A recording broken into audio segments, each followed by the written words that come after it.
Hello दोस्तों, welcome to my channel point of classes. जैसे कि आप सभी को पता है कि मैथ क्लास तो एमए टॉपिक से पॉइंट पोएम आ सकते हैं कौन से अपने पोएम्स आ सकती हैं, कौन से प्रोज आ सकते हैं, तो सारी चीजें डिस्कस करने वाले हैं। पहले अगर आपने प्लेलिस्ट नहीं देखी है तो जाके वो जरूर देखेगा कि समरी कैसे लिखनी है आपने, और समरी को आप कैसे कहीं पे भी कर सकते हैं। तो मेनली यही होता है कि आपको अगर समरी नहीं बताना लिख पाएंगे। पहली चीज, आपकी जो पोएम आ सकती है उससे ज़्यादा चांस रहेंगे कि steps to control, three steps to control, एक तो ये ठीक है। और जहाँ तक मेरा मानना है कि आपकी जो सबसे अच्छी पॉइंट्स है ना, इसके बीच में मैटर नहीं है, the little black boy, the echoing green, ये दोनों को आप जितना हो सके पोएम के थ्रू पढ़ने की कोशिश करें, या फिर शी स्टॉप्स टू कंट्रोल को कैंसिल कर दो। आपको बस आप लिटिल ब्लैक बॉय और द इकोइंग में से आपको एक पोएम जरूर देखने को मिलेगी, ठीक है। इसके अलावा एक मुझे ये इम्पोर्टेंट लग रही है, एलजी रिटर्न इन कंट्री चर्चा। आपकी 3 पोएम्स आती हैं जिसके बीच से आपको कोई 2 करनी होती है। तो मेरा मानना ये है कि आप the little black boy, the echoing green, LG return in country चर्चा और लैम्ब, इनकी कंप्लीट समरी देख लेना और पोएम को ऊपर-ऊपर से देख लेना, आपका क्वेश्चन हो जाएगा। अब आते हैं 20 नंबर के क्वेश्चनों में। 20 नंबर के आपके 2 क्वेश्चन आने वाले हैं, जिसमें से मेरा जो मानना है, एक तो ये रैप ऑफ द लॉक, इसको आप पढ़ लें क्योंकि इसमें से या आपका 8 नंबर का क्वेश्चन या आपका 20 नंबर, ठीक है। रैप ऑफ द लॉक में से 8 नंबर या 20 नंबर का क्वेश्चन आएगा ही आएगा। और द बैटल ऑफ बुक्स है ना, जो ये है तो ठीक है, पर इसको जब पढ़ते हैं ना तो इस पर बहुत बेकार सी कहानी बनती है। मैंने आपको पढ़ के सुनाई भी थी, बट मुझे भी इसमें कोई ज़्यादा इंटरेस्ट नहीं आया। और ये मोल फ्लैंडर की कहानी है, ये आप पढ़ लेना। मैंने एक वीडियो बनाई है जिसके बीच में 4 मिनट के अंदर आपको मैं सारी समझ ये जो मोल फ्लैंडर होती है, इसके 5 हस्बैंड और कैसे-कैसे हस्बैंड, ये होती तो खुद तो गरीब ही होती है, और ये ऐसे ढूँढती है जैसे कि बहुत ज़्यादा अमीर बंदों को फँसाती है अपने जाल में, कुछ टाइम उनके साथ रहती है, बाद में वो बंदे ही मर जाते हैं। ये कहानी हो रही है मॉल फ्लैंडर वाले में। ये ट्रिस्ट्रम सैंडी, ये मत ही पढ़ना, बकवास ये, ठीक है। द राइवल्स आप पढ़ सकते हैं, ये भी ठीक है। आपके जो अब 8-8 नंबर वाले क्वेश्चन हैं उसके बीच में मैं आपको बता देता हूँ कि 8-8 नंबर वाला में आप पैराडाइज लॉस्ट अगर आप पढ़ना चाहें तो पढ़ लेना, हिंदी में समरी है। इसमें से क्वेश्चन आने के चांसेस है 8 नंबर वाली में। एक तो पैराडाइज लॉस्ट, एक टैप ऑफ द लॉक और एक है मॉल फ्लैंडर, 3 बता रहा हूँ। 8-8 नंबर में इनमें से क्वेश्चन आने के पूरे चांसेस, ठीक है। और पहले बात तो ये मैं आपको बताता हूँ, जो मैंने चीजें बनाई है ना, मैं उसके बेस पे आपको बताता हूँ पहले, क्योंकि जितना मैंने पढ़ाया है उसके हिसाब से, और अगर मैं उसकी समरी को भी अगर मैं पढ़ के बता दूँ ना, तो भी मेरे नंबर आसानी से आ सकते हैं।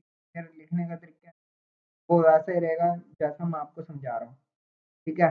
तो लिखने का तरीका क्या है वो भी मैं आपको बता देता हूँ, और मैंने जो बनाई है पॉइंट्स वो भी मैं आपको बता देता हूँ। मॉल फ्लैंडर मैंने बनाई है, द बैटल ऑफ बुक्स बनाई है, थ्री स्टोप्स टू कनकर और राइवल्स बनाई है। इसमें से बैटल ऑफ बुक्स मुझे पसंद नहीं आई, क्यों? क्योंकि इसके बीच में एंशियंट, जो प्राचीन टाइम के जो राइटर्स हैं और जो मॉडर्न एज के जो राइटर्स हैं, उनके बीच में कन्फ्लिक्ट चलती है। तो इसके बीच में वो कहता है कि इधर से एंशियंट टाइम का कोई एक पोइट होता है, वो मॉडर्न टाइम का जो पोइट होता है उसके साथ लड़ाई होती है, और लास्ट के अंदर क्या है, एक बंदा 2 बंदों को मार देता है मॉडर्न वालों को, बस यही कहानी है। इसके अंदर और कुछ भी नहीं है। थ्री स्टोक्स टू कनकर पढ़ोगे ये ठीक है, और ये राइवल्स पढ़ेंगे, ये भी राइवल्स भी ठीक बनी हुई है। मेरी फेवरेट जो है आपके बुक के अंदर वो द लिटिल ब्लैक बॉय और द इकोइंग ग्रीन है।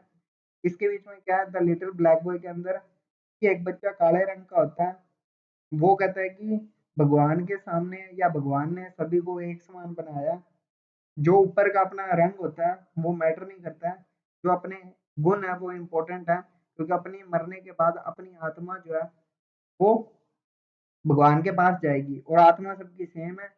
जो शरीर है इसका रंग अलग-अलग हो सकता है। मेनली बात द लिटिल ब्लैक बॉय के अंदर यही चीज़ है। द इकोइंग ग्रीन के अंदर क्या है कि जो आस-पास का जो एनवायरनमेंट है उसके ऊपर बेस्ड है ये द इकोइंग ग्रीन। इसको आप ज़रूर पढ़ना बहुत ही अच्छा। और द लैम्प जो है, द लैम्प के अंदर कुछ भी नहीं है। एक लैम्प नाम का बंदा होता है, उससे बार-बार एक छोटा बच्चा यही पूछता रहता है कि मुझे किसने बनाया? ये कपड़े किसने बनाए हैं? है। मतलब कि मेनली जितना भी देखा जाए ये लैम्प वाली पोएम में कुछ भी नहीं है। बस 3-4 बातों को घुमा-घुमा के बताया। अगर पोएम आ भी जाए, उसके बीच में बस ये देख लेना कि एक बच्चा क्या है, एक आदमी से क्वेश्चन पूछता होता है कि हमें रोटी कौन देता है? हमें कपड़े कौन देता है? हमें ऊन कौन देता है? मतलब कि अपने ही बारे में पूछता रहता है, जो कि उसको लैम्प को भी नहीं बताता, ये सब कौन करता है? वो सीधा ये थोड़ी कहता है कि बच्चे को कि भगवान देता है। तो वो कहता है भगवान होता कौन है ये बता। मतलब कि एक तरह से कन्फ्यूजिंग वाला गेम है। उसके बाद में LG return in country churchyard, ये भी स्टोरी ठीक है। इसके बीच में मैं आपको सीधा शॉर्ट वे में बता दूँ कि एक बार एक राइटर जो ये थॉमस ग्रे है, ये एक चर्चयार्ड में बैठा होता है, मतलब कि जहाँ पे मुसलमानों को दफनाते हैं, तो हम कहते हैं कब्रिस्तान, ठीक है? तो ये जो कब्रिस्तान होता है, बीच में बैठा होता है और वो ये देखता होता है कि जो कब्रें बनी हुई हैं अ, ये कितनी नॉर्मल बनी हुई हैं, जबकि जो अच्छे अमीर घरों के लोग होते हैं, उनकी कब्रें कितनी स्टाइलिश बनी होती है। इन्होंने अपनी पूरी ज़िंदगी में कुछ भी नहीं किया, सारी ज़िंदगी अपना बोझ ढोते रहे हैं और फसलों के खराब हो जाने के कारण कई क्या करते हैं लोग सुसाइड कर लेते हैं। तो उन लोगों के बारे में बात की है कब्रिस्तान, ठीक है? और फिर क्या होता है कि एक दिन मैं भी इसके बीच में दफ़न हो जाऊँगा, फिर लोग मुझे उठा के लेके जाएँगे यहाँ से और मेरी भी एक दिन कब्र बनेगी। ये सारी है इसकी story. LG return in a country churchyard. और ये बाढ़ वाली तो बकवास है पोएम, ठीक है? सीधी बता दी मैंने, क्योंकि मैंने पढ़ी थी मुझे भी नहीं अच्छी लगी, तो ये मैंने आपको सीधा बता दिया। अब चलते हैं एक और जो मुझे और अच्छी लगी है, वो है मेरी favourite odd on a distant prospect of Eton college. इसके बीच में क्या है कि एक कॉलेज होता है, जो कि लंदन का कॉलेज है। यहाँ पास से क्या है, एक नदी बह रही होती है, जो कि टेम्स रिवर है, ठीक है? टेम्स रिवर है या थेम्स कह लो, कुछ भी कह लो इसको, टेम्स नदी है। तो ये क्या होता है कि इसमें ये बताया कि लोग क्या है, जैसे कॉलेज में पढ़ने के लिए चले जाते हैं। अब उनको ये नहीं पता होता कि कॉलेज से बाहर निकलने के बाद उनका फ्यूचर क्या है। तो जो राइटर होता है वो ये कहता है कि अगर मैंने इनको कॉलेज के अंदर ये बता दिया ना कि तुम्हारा फ्यूचर बर्बाद हो जाएगा, खत्म हो तुम्हारा कॉलेज, ऐसी है रद्दी है, या छोटे बच्चे को ये 5-6 साल वाले बच्चे को ये बता देगा कि तेरे आने वाले टाइम में तू कुछ नहीं कर पाएगा, ना तेरे पास कोई जॉब होगी, ना कुछ होगा, तू बस ऐसे वेला भटकता रहेगा इधर-उधर। अगर उसने सीधा का सीधा ये बता दिया ना, तो वो अपनी ज़िंदगी में कुछ नहीं कर पाएगा, ना ही वो संघर्ष करेगा। तो इस तरह की कुछ एक कहानी है इसकी, odd on a distant prospect of Aden college.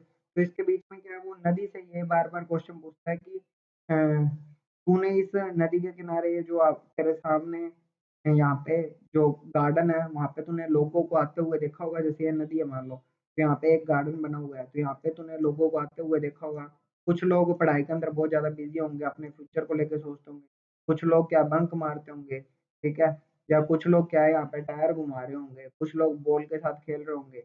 मतलब कि इसके बीच में odd on a distant prospect of Eton college के अंदर ज़्यादातर वो 2 से 3 स्टेंजों के अंदर टेम्स रिवर से क्या है क्वेश्चन ही क्वेश्चन पूछता है, जो कि उसके चाइल्डहुड के टाइम के होते हैं, वो सारी चीज़ें वो पूछता है, ठीक है? तो odd on a distant college होगी।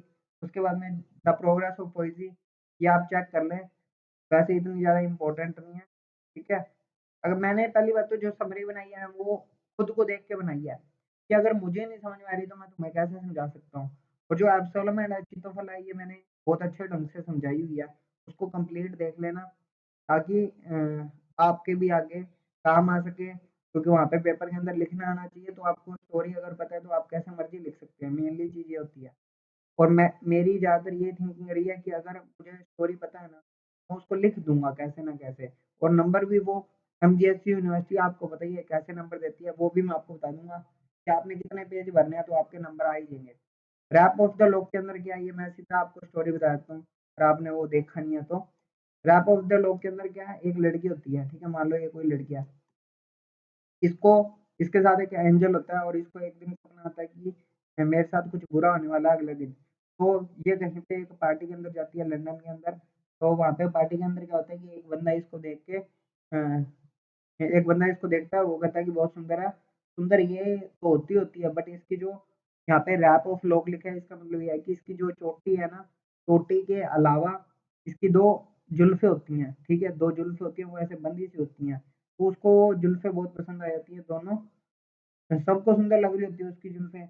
वो एंजल उसको कहता है कि भाई तेरे साथ बुरा होने वाला है, ध्यान रखना, कुछ भी हो सकता है।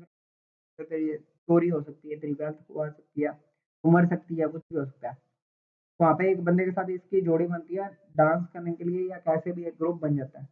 तो ये उसको मना कर देती है कि मैं तेरे साथ ग्रुप नहीं बनाऊँगी। फिर क्या होता है कि वहाँ पे एक ताश का गेम खेलते हैं।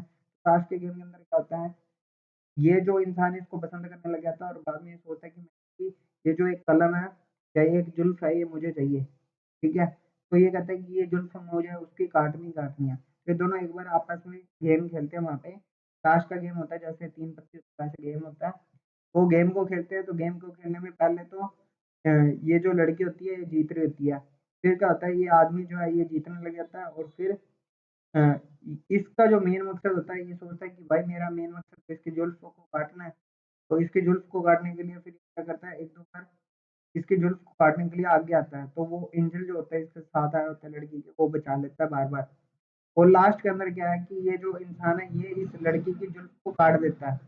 और लास्ट में फिर ये लड़की रोती रहती है, फिर इसको लोग समझाते हैं कि भाई सिर्फ तेरी जुल्फ के कारण, या जो लड़कियां होती हैं वो क्या करती हैं ज्यादातर अपनी ब्यूटी को निखारने में लगी रहती है, जबकि अपनी ब्यूटी को निखारने से अच्छा कोई अपना ढंग का एक काम करे, मतलब कि स्किल को डेवलप करे, ताकि अपनी आगे के फ्यूचर के अंदर वो काम आ सके, ना कि अपनी ब्यूटी को निखारते रहें ज़्यादा से ज़्यादा। तो ये थी इस कहानी के अंदर रैप ऑफ द लॉक में। और जो पैराडाइज लॉस्ट है इसकी कहानी तो मैं आपको आसानी से बता देता हूँ कि क्या कहानी होती है। 2 मिनट के अंदर आपको कंप्लीट समझ में आ जाएगी। पैराडाइज लॉस्ट के अंदर क्या होता है कि मान लीजिए, यहाँ पे पहले मैं एक तरफ नीचे की तरफ चल लेता हूँ जहाँ पे साफ पेज हो, ताकि मुझे स्टोरी बताने में भी आसानी हो। मान लीजिए कि ये कोई एक जगह है और एक यहाँ पे जगह है, ठीक है? ये हेवन, हेवन मतलब स्वर्ग, और ये है हल, हल मतलब नरक। हेवन और हल के अंदर यहाँ पे भगवान रह रहे हैं हेवन के अंदर। इनके साथ ही कुछ छोटे मोटे और मतलब एंजल्स रहते होते हैं। जब ये एंजल एंजल में से एक नाम का बंदा होता है, उसका नाम होता है सैटर्न। सैटर्न का मतलब होता है राक्षस, जैसे इसके नाम से पता लग रहा है। तो ये पहले हेवन में रह रहा होता है, फिर ये भगवान का विद्रोह कर देता है। भगवान इसको उठा के कहाँ पे फेंक देता है, हल के अंदर फेंक देता है। तो हल में जाने से पहले ये एक गड्ढे में गिर जाता है। तो ये गड्ढे में गिरा पड़ा होता है। गिरने के बाद ये कई टाइम बाद क्या है, इस गड्ढे से बाहर निकल के ये हल के अंदर पहुँचता है। अब ये हल के अंदर भी अपनी एक तरह से सेना बनाने लग जाता है, अपनी गंदी सेना बनाने लग जाता है। और सारे लोगों को ये कहता है कि अब अपने को किसी का ऑर्डर सुनने की ज़रूरत नहीं है, अपने यहाँ के खुद मालिक हैं, ठीक है? अब क्या होता है, एक तरफ तो इसको सैटर्न को फेंक दिया वहाँ पे, अब दूसरी तरफ एक अर्थ बनाई होती है भगवान ने, उसके ऊपर 2 इंसान बनाए होते हैं, एक का नाम होता है एडम और एक का नाम क्या होता है, ईव। एडम बंदा होता है, ईव लड़की होती है, और यहाँ पे क्या है, एक फ्रूट ऑफ नॉलेज बना होता है। फ्रूट ऑफ नॉलेज का मतलब ऐसी चीज़ या ऐसा फ्रूट जिसको खाने से उन लोगों को ज्ञान हो जाएगा। अभी तक इनको ज्ञान नहीं होता है कि क्या इंसान होते हैं, क्या होता है, इनको कुछ नहीं पता। तो भगवान ने इसको कहा होता है कि इस फ्रूट ऑफ नॉलेज को तुमने नहीं खाना। एक दिन ये बातें कर रहे होते हैं, तो इतने में क्या है, सैटर्न आया इसके पास। सैटर्न आया तो सैटर्न ये बातें सुन लेता है। फिर क्या फिर यहाँ पे क्या होता है कि इनकी बातें सुन लेता है। एक बार ये यहाँ पे आता है, तो एक बार एंजल यहाँ पे घूम रहा था भगवान, तो फिर वो उसको देख के सैटर्न वापस से भाग जाता है। फिर सैटर्न एक दिन सांप बन के आता है, सांप बन के आता है, और एडम और ईव, जैसे एडम यहाँ पे काम कर रहा है और ईव यहाँ पे काम, तो ये ईव के पास चला जाता है। ईव के पास जाके ईव को भड़का देता है कि तेरे में इतना पावर नहीं है क्या, खा नहीं सकती क्या, ये फ्रूट है ऐसे है वैसे है। तो ईव क्या करती है, उस फ्रूट ऑफ नॉलेज को खा लेती है। फ्रूट ऑफ नॉलेज को खाने के बाद जो एडम होता है उसको ये बताती है कि मैंने फ्रूट ऑफ नॉलेज खाया, तूने खाना है तो खा। तो एडम को पता होता है कि अगर ईव ने खाया तो फिर अगर ईव को सजा मिलेगी तो फिर मैं किसके सहारे रहूंगा, तो एडम भी उस फ्रूट को खा लेता है। फिर इन दोनों में नॉलेज होती है। नॉलेज होने के बाद धीरे धीरे क्या होता है कि इनके फिर बच्चे पैदा हो जाते हैं। नॉलेज होने के बाद इनको बच्चे पैदा हो जाते हैं। फिर धीरे धीरे यहाँ पे बहुत ज़्यादा जनसंख्या में लोग, मतलब बच्चे पैदा होते रहते हैं। फिर को ये चिंता रहती है कि अब बच्चों को खिलाएं कैसे। एडम और ईव ये दोनों सोचते हैं। फिर एडम कहता है कि अब तो हमें कुछ ना कुछ करके कमाना पड़ेगा, कुछ ना कुछ खाना पड़ेगा। ईव को एक दिन दुःख होता है, ईव कहती है कि अपने भगवान के पास चलते हैं, क्या पता भगवान अपने को कुछ कर दे। मतलब कोई पश्चाताप का रीज़न बता दे। तो ये दोनों जाते हैं गॉड के पास। गॉड के पास जाते हैं तो गॉड ईव को कहता है कि ये पश्चाताप, धरती पूरी खत्म हो जाएगी। ये जितनी भी तुमने धरती बनाई है ना, इसके ऊपर सारे बंदे मर जाएँगे। बस एक ही इंसान बचेगा जिसका नाम क्या है? नोरा या नोहा। नोरा या नोहा नाम का एक बंदा बचेगा। ये एक अपनी शिप लेके आएगा और शिप के अंदर एक-एक यात्री को बिठा के ले जाएगा कहीं दूर किसी और आइलैंड पे। आइलैंड पे ले जाएगा, फिर यहाँ पे क्रिस्ट का जन्म होगा और क्रिस्ट आएगा। क्रिस्ट क्या है? सारे दुखों को अपने ऊपर ले लेगा और अ, पूरी धरती का काम तमाम हो जाएगा। फिर एक नई ज़िंदगी शुरुआत होगी, वो सारी कहानी यहाँ पे बता देते हैं।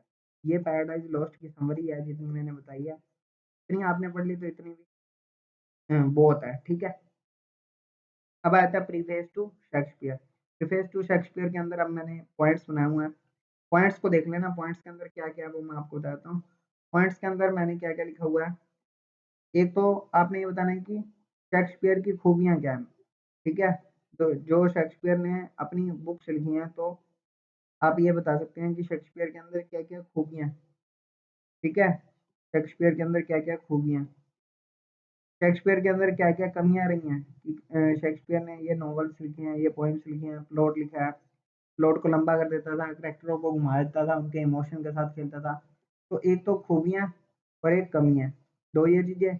और अगर आप उसको बताना चाहें तो उसके वर्क बता सकते हैं कि इसने क्या-क्या काम किया, कितना काम किया है। और एक चीज़ मेन है कि पहले एक कॉमेडी चला करती थी, ठीक है? पहले क्या अकेली कॉमेडी चला करती थी, उसके बाद में ट्रेजेडी आ गई। तो जो शेक्सपियर था उसने कॉमेडी और ट्रेजेडी का एक मिला-जुला रूप क्रिएट किया था। ये चीज़ आपको बतानी चाहिए क्योंकि ये इसके वर्क के अंदर लिखना है। सबसे इम्पोर्टेंट बात है ये इसकी खूबी भी है, तो कोई भी और राइटर लिख नहीं पाया था। और एक इसने ब्लैंक वर्स से स्टार्ट किया था, ब्लैंक वर्स, जिसके बीच में क्या है कोई कोई अलंकार, कोई छंदों का कोई मतलब वैसे का वैसे लिख दिया। तो ये है प्रीफेस ऑफ शेक्सपियर। बाकी मैंने ये प्लेलिस्ट जाके ज़रूर देखना। उसके बीच में जितना मैटर मैंने समझाया उतना ही पढ़ लो, आपके नंबर आसानी से आ जाएँगे। Thanks for watching my video.